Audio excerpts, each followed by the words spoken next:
Thank you, Jade. Thank you for the invitation. Hello, everyone. I'll keep my comments brief. I think everybody on this call interested in science, technology will have been disappointed greatly by this budget for many reasons, not just the granting council's R&D aspect, but just the overall lack of vision, I think, for science as an enabler of economic growth and industrial strategy. I think the first thing that is important to understand in this new era of geoeconomics, geopolitical competition, is that countries are moving very fast to assert their own competitiveness, their own industrial strategies in this energy transition world. And the ones that are doing it well, science, technology, architecture is at the center of it. And I think this is what we're failing to understand as a country. And this is not just a criticism of the current government, but I think across the board, this country has failed to grasp the importance of science technology as a key enabler of economic growth. And although we have performed well at the R&D level historically, we have good universities, we have a fairly well-educated population, a liberal immigration system that has provided a lot of talent. We have not been able to transfer the wealth of our intellectual capital into the real economy. And the reason for it is we have not built the architecture that most countries have built that has been successful in their industrial policy and putting science technology at the core of it. So I'm afraid until we do that, we're going to do big misses on industrial policy, on industrial strategy. I don't want to minimize the effort the federal government has done, for example, on the tax credit sides, to encourage private investment. I think those will be certainly helpful. But at the core of it, we have to stop seeing science technology as its own silos, separate from competitiveness and industrial policy thinking. We can become a nation of makers or continue to be a nation of takers. And if we don't build this architecture of science technology that allow us to make products and services and be the center of ingenuity in such key important verticals, I'm afraid we're going to leave a lot of wealth on the table, and other countries will just take these market shares. I'll just say one last thing before I leave it to my colleagues. There was this thing that existed basically from 1870 to 1970s for about a century. That was at core of the history of economic growth and productivity. And that phenomena was called the corporate labs.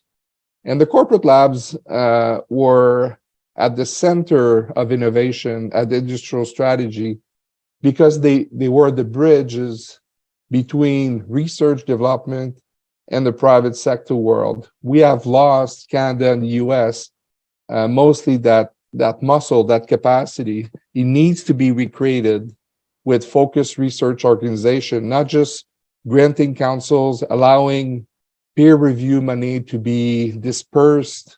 Although fundamental research is absolutely key, we need just a better balance to go back to industrial research and corporate labs mentality. Otherwise, I'm really worried that science technology will continue to suffer anemic amounts of investments because it will be seen as very siloed and also not linked to this ambition that I just described, in which corporate labs were very much part of. So I'll leave it there, and I look forward to the Q&A.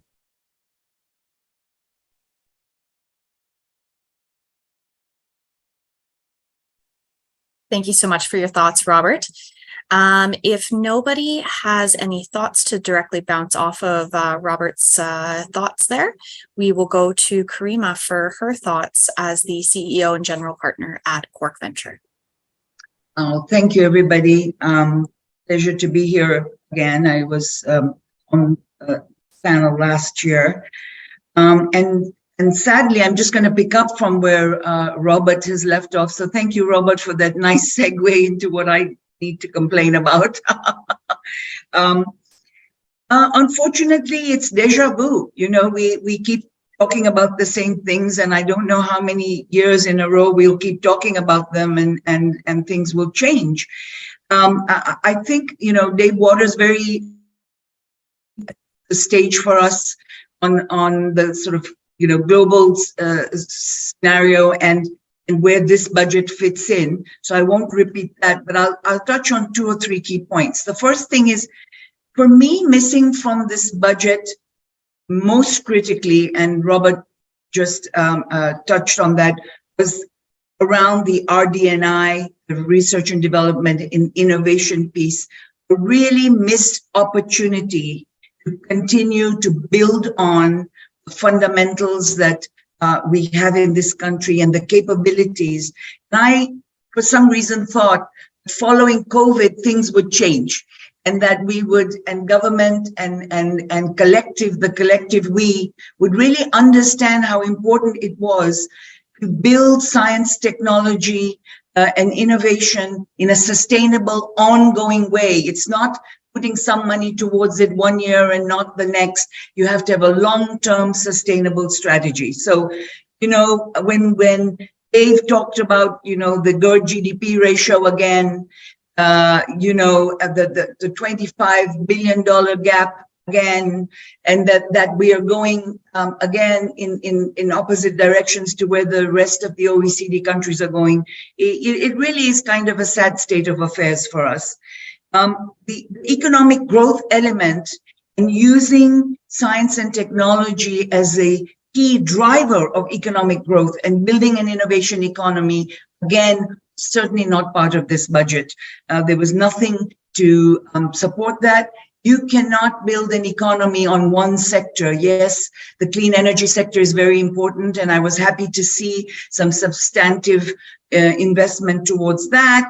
But that alone, one sector is not going to build Canada's economy and get us to where we need to go. So I was sort of sad to see that. The real missed opportunity, and again, Dave touched on this, is you know, the 6 economic strategy tables that were set up, that were identified out of the growth strategy, that these were areas of opportunity where we could leapfrog and accelerate economic growth and build an innovation economy. The biosciences, health biosciences sector, the agri-tech, you know, the digital economy, advanced manufacturing, etc., were just nice little reports again that are parked and not built on, not brought together in a cohesive strategy to move forward. So, you know, my second point is around these economic strategy tables being aligned and the pathway towards a long-term economic strategy for Canada. We talked about an industrial strategy that's needed, that's fully integrated and can execute, which includes industry, the trades, RD&I, and the talent and skills component, not as individual strategies, but as elements of one big industrial strategy or whatever you want to call it, but a plan that's a long-term 10, 20-year plan, as other countries have done. We seem to fail to want to do this. It's just each year there'll be some money thrown at one area. You know, after COVID, of course, health and bioscience was very important. And so everybody was in a panic about that. We put a lot of money towards that and towards biomanufacturing and so forth, which was good. We got a good start to it. This budget, zero. And this budget, we're now doing clean energy. And if we go at this rate, doing one sector by sector, you know, every 10 years your turn comes around, it's not a way to build an economy. I think when I think of one word to describe everything, it's fragmentation. And Dave, again, addressed this very nicely in his presentation. It's absolute fragmentation. Fragmentation at the federal, provincial, municipal level. Fragmentation in how we fund the sectors and the lack of strategy, long-term strategy in enabling and saying 10 years from now, this is what Canada is going to look like. We're going to be world leaders in these 3 sectors, these 5 sectors, whatever it is. We just don't do that. We just don't do that. And while we're pleased and we know that we need to do more for community and the social investments can't happen if you don't have a strong economy. And that will dry out in the future. So, I wish that there had been a bit of a balance in investment in the economy. I'll just finish by saying this budget for me was a missed opportunity for continuity of building the high opportunity sectors and building a true innovation economy, which Canada is capable of because we do have the talent. We have excellent academic institutions, and we've seen, he presented the numbers around our output on science and so forth. It's a missed opportunity to use, as Robert said, science and technology as a key driver for economic growth. And we keep seeing science and research and development and innovation as a cost rather than an important opportunity that we're missing. Thank you. I'll leave it there. Thank you so much, Karimah. So let's head next over to Jeanette Jackson, CEO of Foresight Canada, for her thoughts on these threads that we're beginning to weave through all of our discussions today. Yes, a lot to digest and unpack. And I would say, generally speaking, my thoughts do align with Karimah as well as Robert, but I have a few nuances. So Jeanette Jackson, CEO of Foresight Canada, we are the largest clean tech accelerator in the country, which means we support over 300 Canadian ventures that are trying to decarbonize or reduce fresh water consumption. And we really operate on both the supply and the demand side, or the innovation and the adoption side of the equation. The budget, it's a big, lofty document. The 3 pillars that I have taken from it are affordability, healthcare, and clean economy. Our passion is certainly around everything around the clean economy. One of the positives I will highlight is that through the Canada Clean Tech Alliance, we did support the expansion of tax credits to broader technologies and sectors. We're happy to see that approved. Keeping in mind, we're not policy experts. We're really about actioning policy and figuring out how companies, industry, even private capital can really, adopt or recognize what policies can help give them the confidence they need to continue to invest in Canada, which is a good segue. Because in terms of, Karimah, your point around us not really, here's where we want to be in 10 years, I could not agree more. Foresight itself has said, look, we want Canada to be the first G7 country to reach net zero.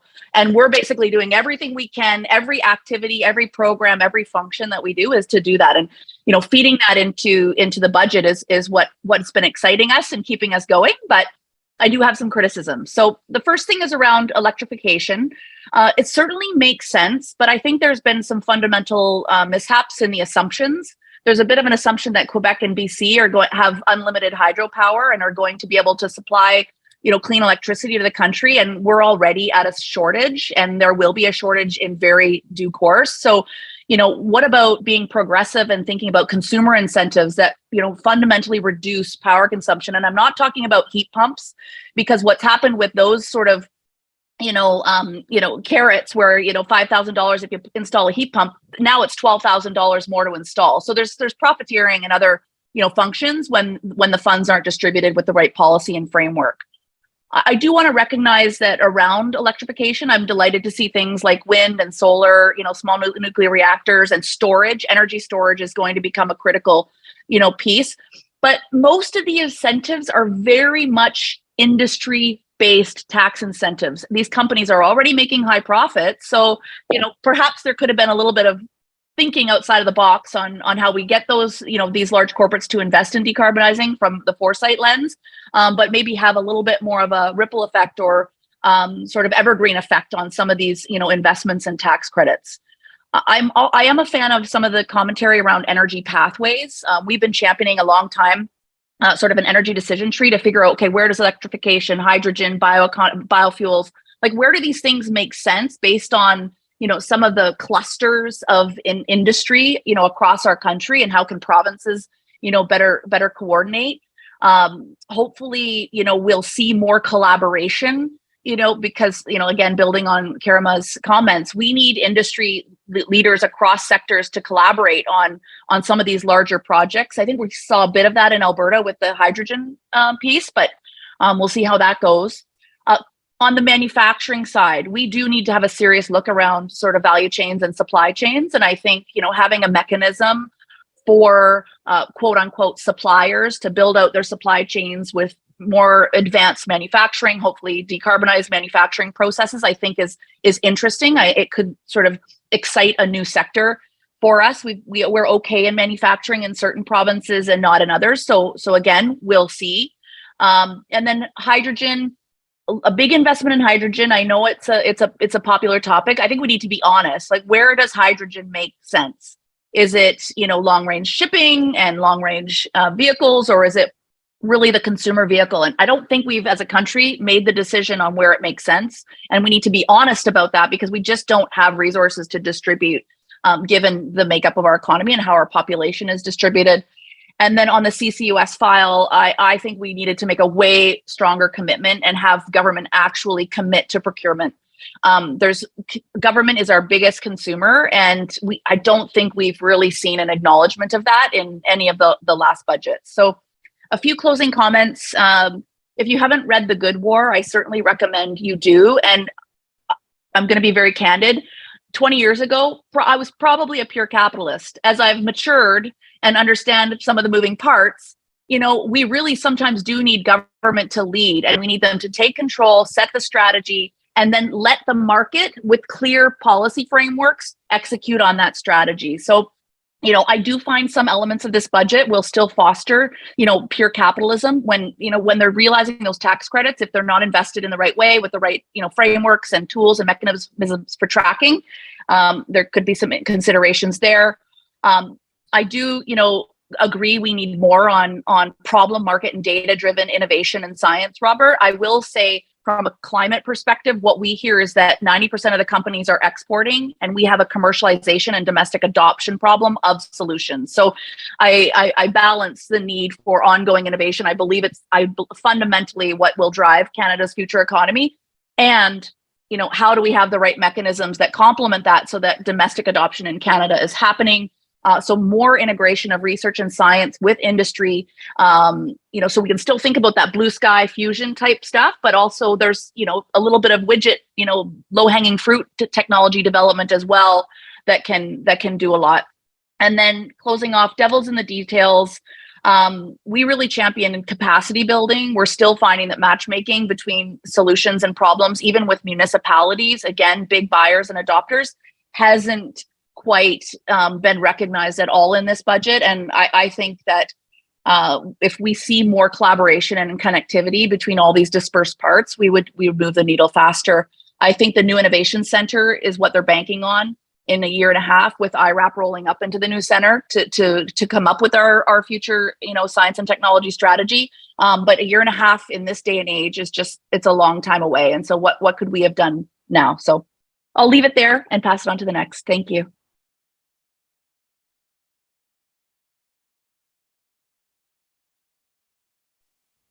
Thanks so much, Jeanette. I would love to have the opportunity to bring all of our panelists from the academic and the business industry sessions together, because I think that your discussion surrounding the need to see that collaboration grow is really important. So next we go to Matthew Foss, who is the Vice President, Research and Public Policy at the Canadian Council of Aboriginal Business, to understand his take on the federal budget. Well, thanks, Jade, and certainly a pleasure to join some colleagues. share thoughts around this budget. This budget really is, as I think many have already spoken about, a challenging budget for a challenging time. Right? There is lots of spending going on, but much of the spending is directed at social programs, social aspects, and not a lot of it towards innovation, not a lot of it towards businesses. From a Indigenous perspective specifically, almost all of the Indigenous spending, which is quite significant in this budget, is targeted around delivery of services as opposed to helping foster businesses. And I think that's consistent with what's going on across the budget, as other panelists have described.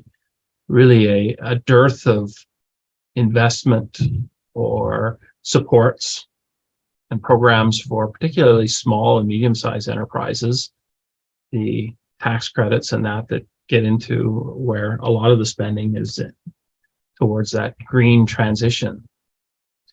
But it seems, as I think other panelists have mentioned, to be rather unstructured and unfocused without a long-term plan attached to it.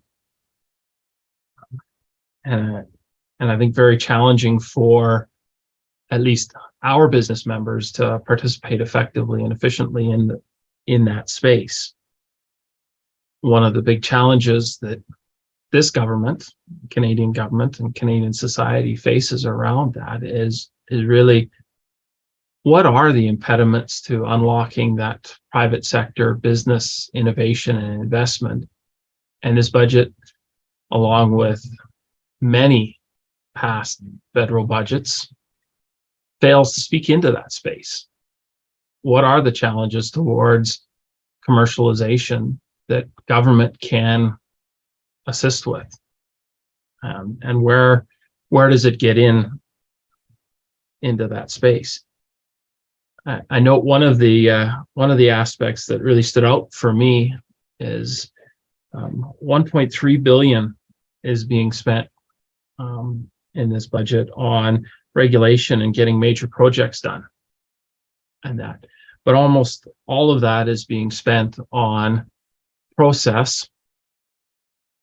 And contrast that to one of the biggest impediments towards getting some of these major projects done, for instance, like the Ring of Fire mine in Ontario, or if you think about some of the major oil infrastructure projects that have been proposed and not gone further, or even some of the major electricity transmission lines that have been proposed, has been Indigenous opposition to those projects. And we see, in contrast to 1.3 billion on the regulation being spent, roughly $5 million being spent on looking at economic reconciliation with Indigenous groups. And this is on the backs of Indigenous groups, national Indigenous organizations coming together and putting forward a roadmap for government, for Canada on this space last year. And so instead of moving into adopting and addressing those issues, government wants to restudy it. And so I see this space of really inaction that has been created through many years continuing. And that's unfortunate that the government hasn't moved into that space, and it's disappointing. And I think a lot of previous commentators in these sessions have already mentioned this aspect of, it really feels like a lack of a coordinated plan and vision for moving forward in this space. Challenging on small businesses. There's nothing in here really that addresses some of their needs, with the exception of some attempted suasion to reduce credit card transaction fees.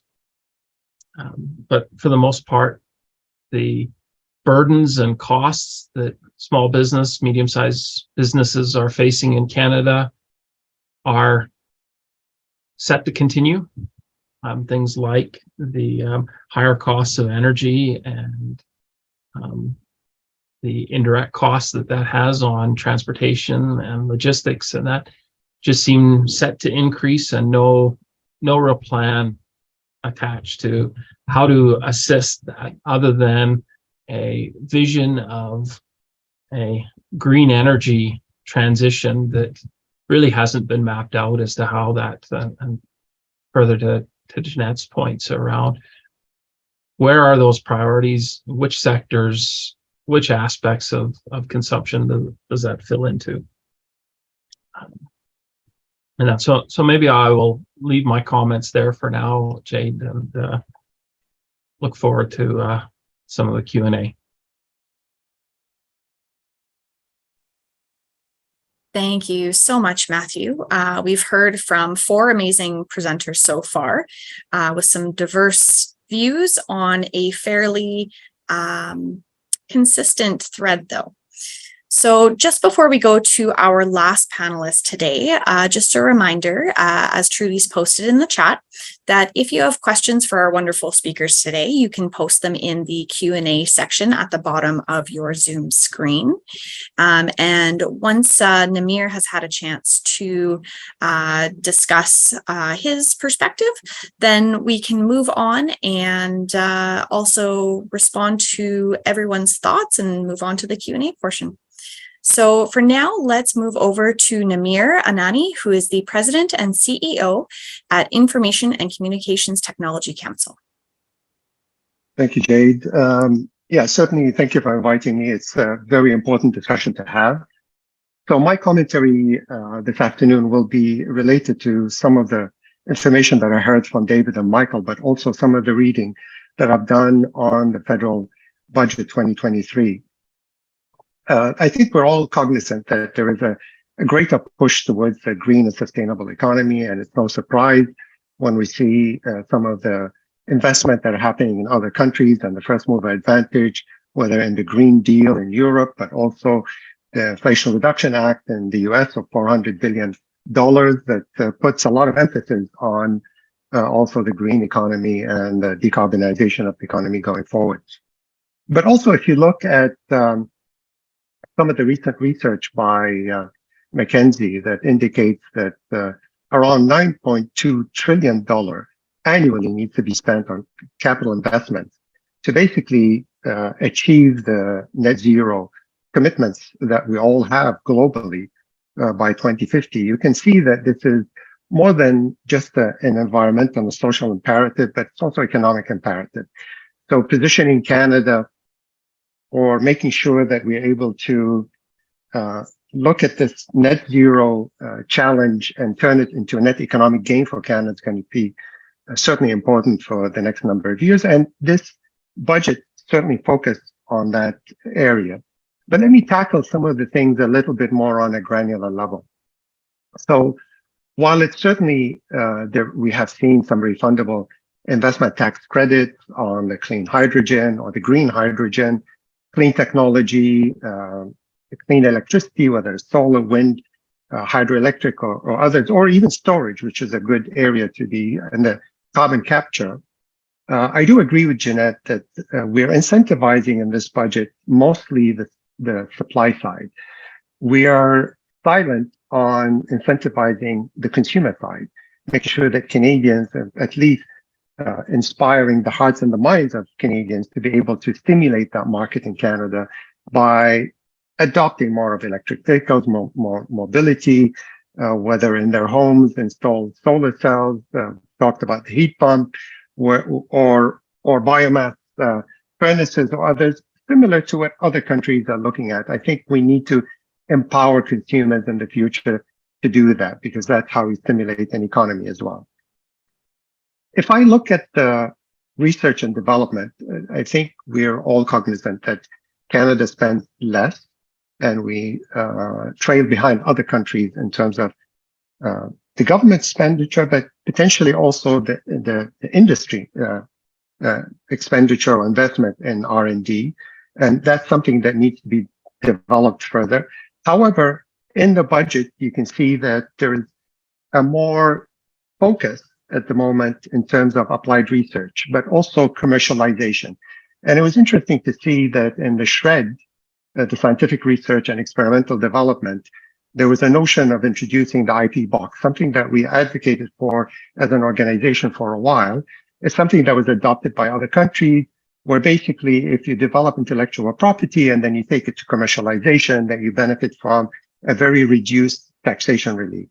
And it's a very important one because it entices more innovation in the space, but more commercialization and hence marketing and developing, extracting more economic rent and more revenue for Canada ultimately in the future. And I would like to see that expanded beyond just the shred to entice more entrepreneurs to either homegrown or entice others from around the world to come to Canada and be the innovation hub of the world.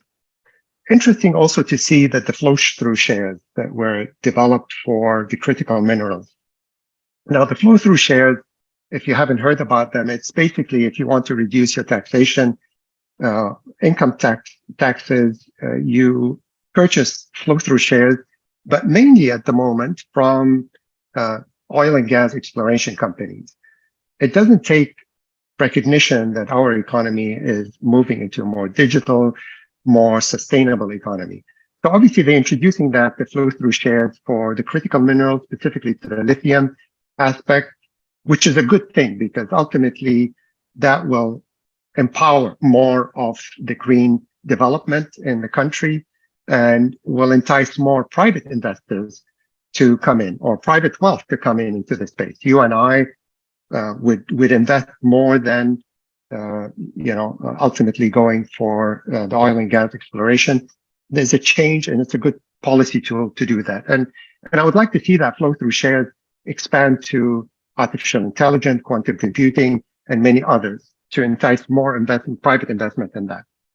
Quickly on the talent side, certainly there is a lot of flow in terms of from previous years in terms of the foreign credential recognition, because immigration is going to be a critical component going forward.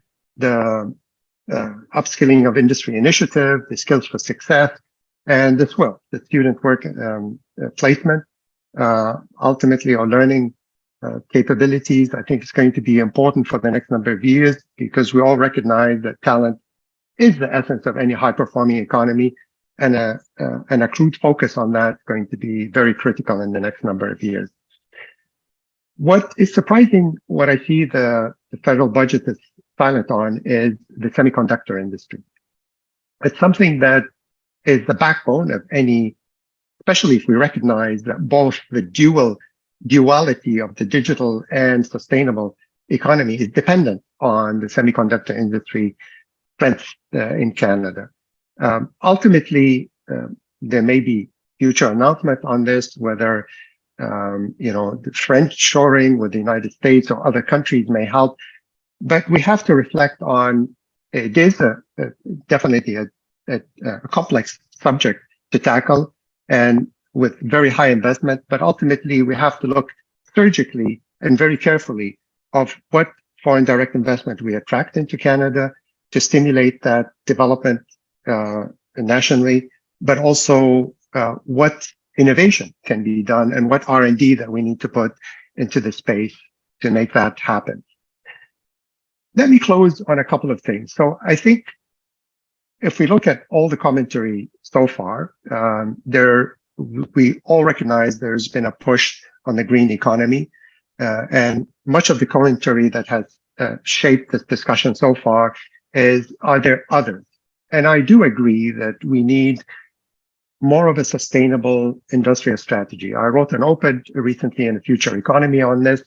It's one that I believe Dave and Michael hinted to it, and as much as others, that we need to reflect on how do we marry the skills agenda with the industrial fabric for the long term. What are our ambitions for the next 10 to 15 years, like Singapore and many other countries that reflect on the long term, but also what are the trade agreements? But more importantly, how do we support the innovation agenda and the research and development in Canada on all its levels, from the academic institutions, applied research, but also stimulate it from the entrepreneur side as well, like the IP box and other mechanisms and other toolboxes that we can leverage to make that happen. So ultimately, it's in the right direction, but we need to see some more actionable items and a more of a strategic approach going forward for the next number of years. Thank you.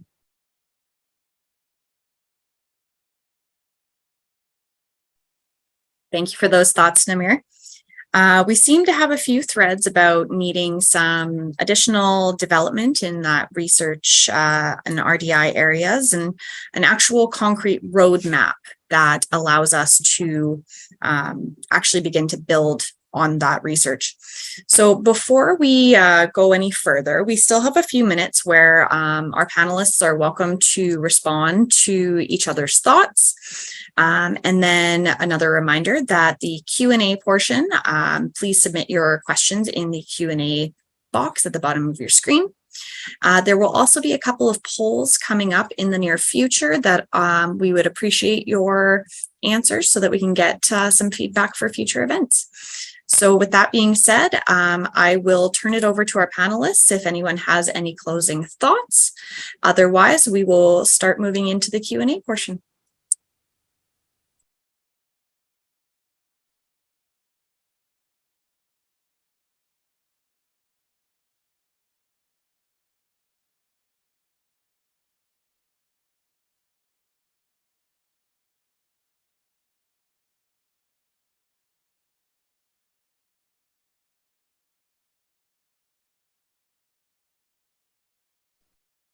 Panelists can't vote, so I was clicking the button a few times.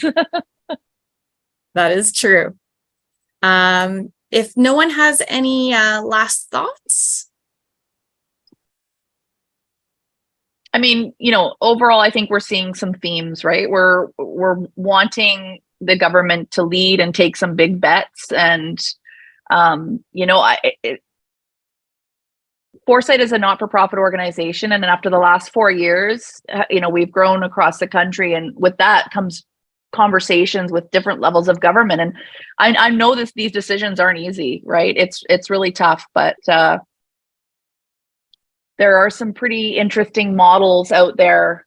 Again, from a clean tech perspective, that have just more of an evergreen, you know, inclusive effect. So.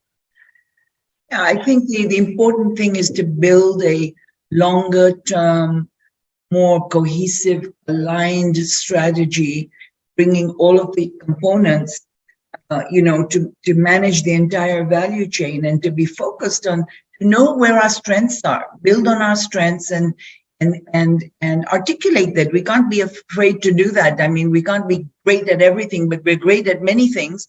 And right now, we're only begun to hang our hat on one. You know, it's not the way to do it. So to build this cohesive longer term strategy, and then, you know, each year you bite at it, but you build on those sectors, right? You don't park them and say, we'll get to you in a couple of years. I think that's what's really important, and to build, have an ecosystem building approach. So it's not just one element of something, it's the entire ecosystem that we support and enable. So some of the things that I think Namir brought up around, you know, tax incentives and so forth, you know, for IP, absolutely, that should apply to all of these sectors, right? Not just to one sector. I just want to comment on that.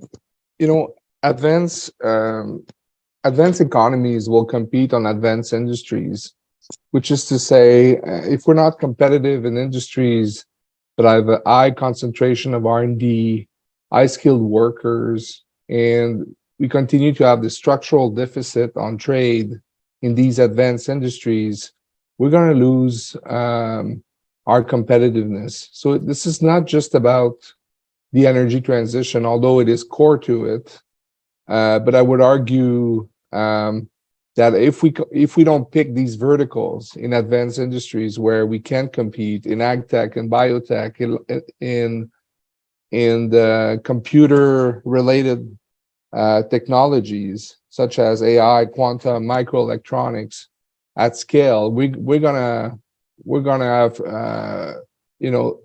very big problems down the road, because as I said, this is where countries compete, and this is where innovation is so important, and where breakthrough technologies, I would argue, is not as much as,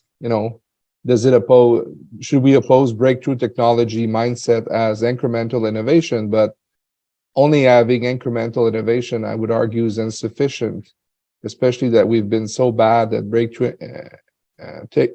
technology aspect of it. So I think we need to focus the minds on these advanced industries, and again, connecting our R&D capacity and talent to industry in ways that other countries have done. Think about Germany, advanced manufacturing. Think about Netherlands in ag tech. Think about the US in defense and space. They have built this science, technology, architecture around these sectors so that they can transfer the intellectual capital to industry. And so I really see this as a key component of it. Thank you. We're going to jump over to Matthew Foss because he does have a hard stop of 3 o'clock today. Yes, thank you. Just on those points of the need for that long-term aspect of it and alignment of government policies that don't appear to be just a 1-year injection, and that's the challenge that continually gets crept up through all of this. Right, Canada's got real challenges around productivity and productivity measures that we're lagging, and R&D is obviously a big answer to that, but it needs to be consistent. It needs to be everything within government and Canadian society needs to be pushing towards an acceptance and a desire to facilitate and build these things. And I just want to make one point on the question that was posed around critical minerals and economic reconciliation, and just to highlight from an Indigenous perspective the challenges that are created around this when recognition of Indigenous ownership of the land is not there yet. And so when we're still struggling to implement the principles of UNDRIP and recognize that Indigenous communities have to have autonomy to self-govern and set their own priorities, and if the Canadian government continues to underfund and leave Indigenous communities dependent on federal transfers for social programs, as opposed to creating the opportunities to grow and build Indigenous economies and therefore self-government and self-autonomy, the issues around critical minerals are going to struggle, because the ability to construct major projects and undertake the mining, and that is going to be stymied and thwarted and hung up. And with that, I apologize, folks, and I hope that the rest of the discussion goes very well. Thank you very much for inviting me. Thank you, Matthew, and thank you for touching on that question before you head out. All right, I believe, Namir, you put up your hand next. No, thank you. Just briefly, I think to add to this industrial strategy and the importance of it for the next number of years, 10 to 15 years, I think we have to look at the long term. But there are specific benefits beyond just the roadmap of this. It's a way of sending a signal to much of the investment community, the banks, the venture capitals, where to invest, to put their name in the, their skin in the game.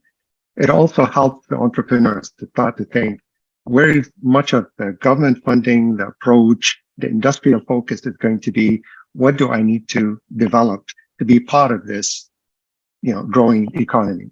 But also send a signal to international investments instead of attracting foreign direct investment in these sectors. Without that, we're missing the point, because ultimately we're not going to be setting the roadmap and the stage for much of attracting economic wealth for Canada for the next number of years. Thank you. Karimah, your next thoughts. Yeah, I completely veto, Namir. You're absolutely right. I think it was 2 or 3 weeks ago, I forget, when China had their, reappointed President Xi. You know what the first thing they talked about? The first thing that came up in the news was China's committed 5% of its GDP to science and tech and innovation. 5%. That's probably the highest of any country in the world. Every country we know. So if we want to be globally competitive, and this government talks about it, and this is really important. Every country in the OECD, I can't think of any that doesn't have a big, hairy goal, a long-term plan, and a budget towards that to move things along. Even the UK, with all its challenges in its economy at the moment, is on that path. When you set a path and you have goals, and you've budgeted and you've talked about them and you've marketed them, as Namir said, and others have come into the country to invest with you because they know you're committed to doing this. You don't articulate and you don't have a plan. Who else is going to come? I'm a global venture capitalist investing in health and biotech. And, for a while around COVID, it looked really good around Canadian companies. And now we think, oh gosh, well, what's going to happen next? There's no plan. And we know that this budget didn't put anything away for biosciences. So it's so important to have that. And I know we keep going on about it. And I guess we'll continue to keep going on about it until, government does something about it. Thank you. Thank you, Karimah. Are there any last thoughts before we turn to our questions? Wonderful. So let's start with the first question that Matthew answered part of. So what we have in the Q&A box is, what are the panel's views on the government's critical mineral strategy, mining, and its impacts on research and development, Indigenous economic reconciliation, as answered by Matthew, and business relationship with the USA? Maybe I can start. I'll comment on 2 things, the R&D aspect and maybe the regulatory side as well. On R&D, just to be consistent with what I just said before, we have expertise in advanced materials in this country, in mining. We've done this for a long time. We have good research capacity, but again, if we don't build these academia industry links in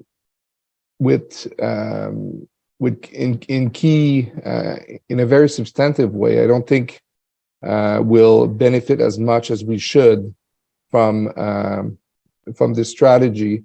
And I just think we need to be super ambitious about it, because this is pretty nascent, and a lot of things will happen on the technological side that will make things even more interesting. So we need to jump on that. The second point on regulatory is that I think it's obvious, but if it takes 15 years to get a permit in Canada for something at scale on the mining side, there's no point having a critical mineral strategy. We're going to have to be much faster, agile, and of course we have to meet the highest standards on Indigenous reconciliation, the environment. There's no question about that. But if it takes 15 years, other countries will get there before us, and we'll lose this race. Thank you. Any other thoughts from our other panelists? I'll just add a comment to Robert's comment around the agility of regulations. this was one of the key things that came out of every single economic strategy table report. All 6 of them talked about agility in regulations. Regulations are there to protect Canadians, but they're also there to become enablers of things that will be good for Canadians. And we kind of seem to lose that part. And so in every sector, when we've been, we've surveyed globally what people think of, entry into Canada to do business. People have said regulations are prohibiting. We take far too long to approve anything, and we really need agility in that. And one of the ways, positive thing I must say about government is if you look at Health Canada during COVID, they actually stepped up and did implement agility. And, we were one of the first country to get, to review these projects on an ongoing basis instead of waiting for all the data to come in all at once, and were very successful. So we know it's doable. But it's a very important element even for these minerals. It's very, very important. We are one of the few countries in the world that have some of these minerals. It's highly competitive, and we are in a very good position. We should leverage that. Your thoughts, Namir? Yeah, I mean, I wholeheartedly agree with Karimah on the, regulatory agility. I think there's a lot happening around the world on the regulatory sphere in terms of creating sandboxes to try some of the things and assess over a period of time what are the intended and unintended consequences before moving forward on that. But if I look at specifically on the critical minerals, I mean, ultimately, we all recognize that this is a finite resource. We are very fortunate as an economy to have those in Canada, but not many other countries have that. But we have to reflect it's not only on the extraction side, but also we have to look at how do we create the circular economy. If we're putting some of the lithium in the batteries, how do we recycle that? How do we recreate it again to develop that? Because ultimately, if we're not doing that reflection at the moment, in a certain number of years, we'll be very similar situation to the fossil industry. We're extracting and not thinking about the future of this economy going forward. So a lot of reflection on that, and research is going to help determine much of the applications and the development in that space. Thank you, Namir. In the consciousness of time here, we are going to finish with that question and move on to a second question regarding thoughts on why Canada doesn't have a research and development plan. The submission says, I assume that the government must know that it would be helpful and useful, but I'm curious what was on the other side of the scale that maybe one wasn't implemented.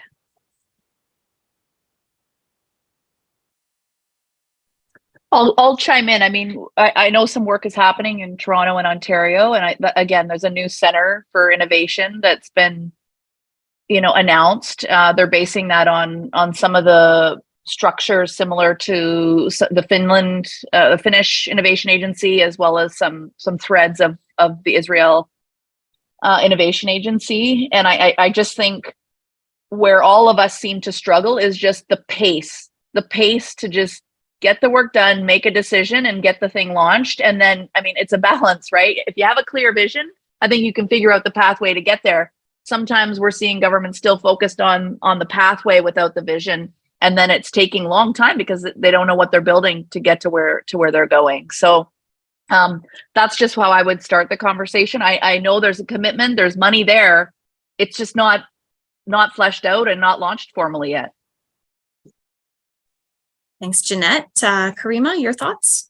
Yeah, just quickly, repeating, I think for the benefit of the person who asked the question, I think what we're saying is it's not about not having a plan for R&D&I for this year or next year or, a short-term. It's about a long-term cohesive strategy that includes R&D&I strategy, includes the trade, includes industrial strategy, includes talent and skills. All of this is aligned around the key economic growth sectors for the country. And that's what's missing in that long-term vision and road, that then every year you can plan what you're going to do each year if you have the long-term map. And I think that's what's missing. And it's a good question to ask. Why is it missing? I don't know why government is reluctant. In the past, government has said things like, we don't pick winners and losers, and it's not about picking winners and losers. It's about building on your strengths, your economic strengths. And frankly, it's sort of tongue in cheek, because do you think that we built an aerospace sector when they didn't pick that sector? They did pick it. So, it's about picking sectors, not about individual companies, and picking winners and losers there. It's about creating an enabling environment for that sector to thrive and become world leading. Yeah, I totally agree with that. Just one word on this innovation corporation. I would just warn caution. We've seen governments over years creating structure, a lot of corps, essentially working on a subsidies model, to Karimah's point, to firms, not sectors, not being strategic, spreading the peanut butter very thin across regions, across, let's be honest, ridings, being subject to political capture. This is not industrial strategy. And if this corporation ends up being just a bigger IRAP, I think it'll be very underwhelming. IRAP has been successful, but any innovation economy has to result in global anchor firms. Bragging about the number of startups is not innovation policies, is not industrial strategy, although they are obviously important and must be encouraged and scaled. So sometimes I think we confuse in our innovation ecosystem what we need to work on.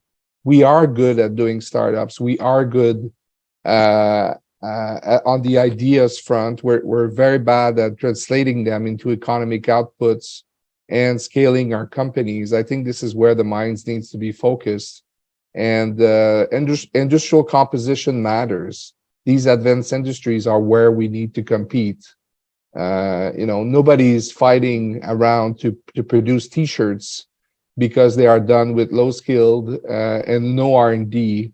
But a lot of people will fight to produce semiconductors because they are a necessity of the world and the technology we live in. Thank you so much, Robert. Starting and ending with those broad thoughts is much appreciated. So you will see another poll pop up right away here. If you could please just take a second to answer that, it would be greatly appreciated. And I would just like to take a moment to thank our participants and ask that the CSPC CEO, Mehrdad, come back to say a few final words. Great. Thank you so very much, Jade. And I want to thank all the panelists throughout the three sections that we had for this insightful discussions. And we learned so much. I actually learned so much myself.